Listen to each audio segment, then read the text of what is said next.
Okay, si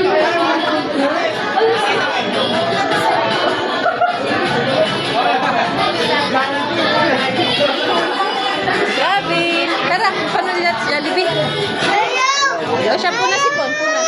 Punas lang. bigyan nyo naman ng mainit na power up. Ayan, tinapon mo. Huwag nyo tatakutin. Ay, nako. Ang sabi ko, ihag. Huwag takutin. Ayan, hag mo na ng Jollibee. Ayan, power hug mo ng Jollibee. Worthy power hug. Ayun. Ayan, okay, Jollibee and Worthy.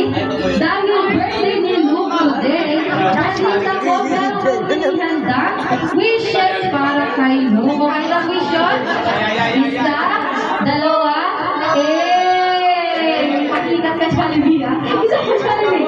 Isa pa, isa, dalawa, tatlong wish. Alright? Ang unang wish ni Jollibee para kay Luke ay lumaki, malakas at malusog. Palakpakan naman po natin si Jollibee.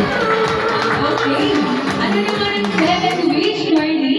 Ang ikatlong wish ni Worthy para kay Luke ay lumaki, matalino. Palakpakan naman natin si Worthy. Okay. Ang pangatlong wish, Jollibee. Opo, Jollibee. Dahil kita kahulog kay Jollibee ha. Ang pangatlong wish ni Jollibee para kay Luke ay lumaki. Okay? May takot sa Diyos. Napaka-okay naman takot mo sa Diyos, Jollibee. Grabe naman. Okay, Jollibee. Ayan. Bukod sa wish, balita ko meron kang inihanday. Balita ko meron kang inihanday special talent para kay Luke at para sa kailang lahat. Syempre si Curly. Together with Worthy. Okay, Mom and Sir? Pwede po bang ibigay sa harapan muna? Anan,